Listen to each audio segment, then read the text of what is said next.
I'll begin with a quotation. "The English language becomes ugly and inaccurate because our thoughts are foolish. But the slovenliness of our language makes it easier for us to have foolish thoughts. The point is that the process is reversible. Modern English, especially written English, is full of bad habits which spread by imitation and which can be avoided if one is willing to take the necessary trouble. If one gets rid of these habits, one can think more clearly. And to think clearly is a necessary first step towards political regeneration, so that the fight against bad English is not frivolous and is not the exclusive concern of professional writers.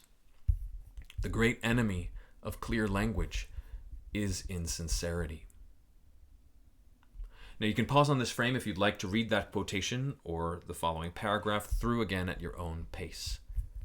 But for now, let's talk about clarity, as a criterion that any undergraduate writer working on an essay about literature should keep in mind. This lecture is a somewhat extended version of what is already included in my one-page handout on clarity, which is also copied at my webpage on clarity, where this video is embedded, where a longer version of this video is embedded, and where you may be watching this. Feel free to follow along with those as I talk. If you've received feedback from professors saying things like unclear, vague, confusing, choppy, passive, or anything about working on grammar or punctuation, this is a criterion that likely requires your special attention. Orwell asserts, and I agree, that your writing makes your thinking visible, whether you like it or not. Orwell is not, importantly, talking about complications in clarity that come naturally in the learning of English, particularly in learning English as a foreign language. The problems with sentence structure, grammar, word choice that can come with language learning are usually recognizable as such and don't really get in the way of clear communication too much, not nearly as much at least as unclear thinking does. That said, very often, the present-day teaching of English as a foreign language at advanced levels frequently underestimates the importance of clarity, as does high school English teaching, by the way, and of the way clarity of writing is intertwined with clarity of thought, putting ESL and EFL students at an unfair disadvantage indirectly. So if you are an ESL or EFL student or any writer who works and thinks in more than one language than English, or if you're a student with a disability that affects your writing, you may have to work extra hard to make sure that your language clarifies your thinking and that the thinking embodied in your language is clear. Beware then of language help resources that tell you otherwise, or that give you tips on approximating standard English or mimicking standard English, sounding more advanced. For university humanities writing, these will do more harm than good. And I mean harm following Orwell in the global sense, the societal sense. Clarity. For clarity in writing and thinking, you must use as many words as are necessary to get your point across. Now, for economy in writing and thinking, you must use as few words as are necessary to get your point across. Achieving one often comes at the expense of the other. Find a balance between clarity and economy, between using too many words and too few words. Make the judgment sentence by sentence. No more words than are necessary, no fewer words than are necessary. Above all, never add words or use words for any reason other than to communicate as clearly as possible. So dying metaphors, cheap metaphors, pretentious diction, meaningless words, fillers, buffers, these will ruin the balance of any writing. Again, as Orwell puts it, the great enemy of clear language is insincerity. If you don't really care about or believe what you are arguing, it shows, and it often shows in a lack of clarity. If you find you're asking a sentence to do more than communicate a single argumentative point, you will muddy the clarity of that sentence. And think about all the things that we might ask our sentences to do, right? To the degree that you really believe that the purpose of writing a sentence in an essay is not to communicate an argumentative point, but rather to get the grade and get out, or to pretend you know more than you do, or to mask your lack of confidence, or to satisfy or impress your professor, or whomever you've chosen as your proxy for parental approval, or to prove that you did the work, or prove you put in the effort, or prove you were listening. If you try to get your sentence to do those things rather than just communicate an argumentative point, it shows, and it makes it unclear. If you're having trouble with clarity in an essay, one thing to do is to ask yourself what your intention in writing that essay really is. really. And I really do recommend that anyone and everyone read Orwell's Politics in the English Language, especially folks who think about or struggle with clarity in their writing. It's linked below on the clarity page in which this video is embedded. Once the barriers against clarity are removed, at least as far as we can remove them, what's left is this. There is a system that all writers use to arrange our words into a meaningful logical unit, and then to modify those words to make that logic clear. It's called grammar. Grammar is the system that all writers use to arrange our words into a meaningful logical unit, and then to modify those words to make that logic clear. Clarity in writing is grammar, or at least grammar is the system by which clarity is made.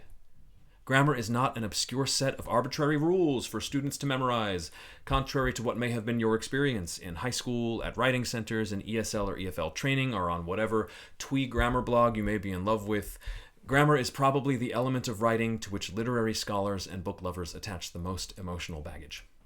Whether to reinforce pseudo-traditional identity-based oppression, a bad thing to do, or to lament an increasingly messy handling of grammar in public media and politics, a valiant and justified but predictable thing to do. The truth is, grammar is just the system that makes words work together to form a clear, meaningful, thoughtful sentence. That's why being messy with it, especially in public media, and very especially in academic prose, is such a troubling thing. We're supposed to be dealing with truth, after all. Languages do change over time through use, and that is natural and necessary, but it's not the kind of messiness I'm alluding to here. For much more on that, see Orwell. Grammar, and thus clarity, cannot be learned by listing off rules, not for undergraduate humanities writing. The things we ask you to do with words require an ongoing personal development of comfort, ease, and enjoyment with the rhythms and reasons behind your sentences. Don't think of your grammar as being right or wrong. Think of it as being better or worse, sentence by sentence. You can always strive to make your sentence better. The most effective way to improve your grammar and your clarity over time is to read more, and to read better, and to read more deeply. Try improving the frequency and intellectual quality of your casual reading choices. With your reading choices, you are what you eat. So if you're looking at a lot of clickbait, it's going to adversely affect your ability to write over time. Try memorizing and reciting a beautiful piece of writing. See how that reworks the wires in how you're thinking through grammar. And 3, make sure you understand a few basic concepts about grammar. Here are the ones that I think undergraduates struggle with most, in my experience. Make sure each of your sentences has a subject, a noun or noun phrase that does something or is something, and a predicate, the something that the subject does or is, almost always involving a verb. And don't ask one sentence to do too much. Every sentence can convey a single thought, complex as that thought may be. A new thought requires a new subject and new predicate. You can link sentences together sometimes, but make sure you know where each sentence begins and ends. Making one sentence do too much often results in a run-on, and a piece of writing that, or a sentence that lacks a subject or predicate, is often a sentence fragment. Make sure that your pronouns refer back to their corresponding nouns or noun phrases in an obviously and immediately clear way. As soon as your reader has to ask, wait, which that do you mean? The battle is already lost. And so too for it, they, them, its, their, whose, what, which, this, these, those, and so forth. These would be errors with unclear referent or unclear antecedent, if we're being technical. Next, make sure that you are using a singular pronoun, verb, or adjective to modify or connect with a singular noun or noun phrase. A plural pronoun, verb, or adjective must modify a plural noun or noun phrase. This is what we call number agreement. Next, this is an important one for undergrad writers. They all are. Make sure that your parallel structures are really parallel, and your parentheticals really parenthetical. When your sentence holds up 2 items for comparison, it should be obviously and immediately clear exactly what those 2 items are and where they begin and end. When your sentence briefly interrupts its direction, mark that interruption off by parentheses or commas, making sure it is obviously and immediately clear how the interruption relates to the sentence and where it begins and ends. The passive voice is particularly susceptible to misunderstanding, a weakness that certain writers exploit purposefully in order to mislead their readers. Or rather, if we said it passively, it is a weakness that is exploited purposefully in order to mislead readers. Right? That would be a passive construction. Good academic writers should only use passive voice constructions when no active voice alternative would get the job done as well. Rewriting a passive voice sentence in the active voice will often reveal hidden flaws in argumentation. And your most powerful tool for clarity is punctuation, the system of dots and lines that writers use to clarify the logic of their sentences. At the undergraduate level, you should make sure you know the following for starters, and should ask for guidance if you don't. The functions of apostrophes, quotation marks, brackets, parentheses, and capitalization. None of those can be used to emphasize, by the way. The difference between a colon and a semicolon. The differences between a dash and a hyphen. And how to separate clauses and ideas using commas, usually in pairs.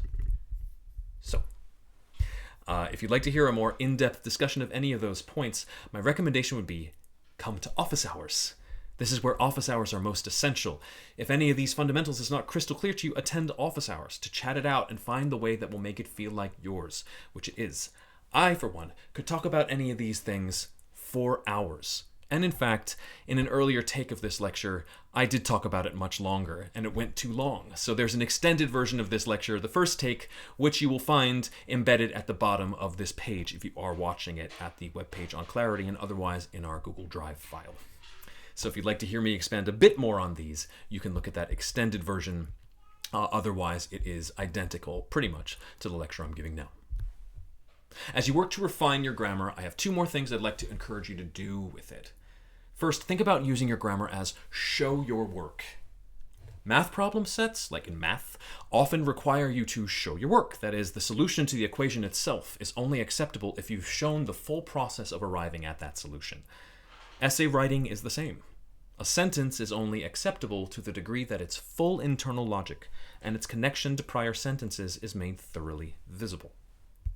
One way to do that is through hypotaxis, right? Syntactic subordination. You'll often find that a single sentence, if your thinking is sufficiently complex, requires that you parse it out into multiple logical layers. That is hypotaxis, the way a sentence organizes itself into complex levels, logical levels. If you get the comment choppy a lot, it likely means that you should be expanding and combining your sentences through hypotaxis, not because longer sentences are inherently better. They are not better or worse, but because you must complexify and deepen your thinking, and sometimes creating more complex sentences is a way to do that. Not always. If you've gotten the comments unclear or hard to follow, it might mean that you are not subordinating your levels of your sentences clearly, that you have to parse out more clearly what it is you're doing. It may also mean that you're trying to get one sentence to do too much at once. Maybe you have to separate your sentences in that case. Remember, you have to make the judgment between clarity and economy, sentence by sentence. And each sentence should be one thought, but one complex, deep thought, communicated in a way that makes its thinking as clear as possible.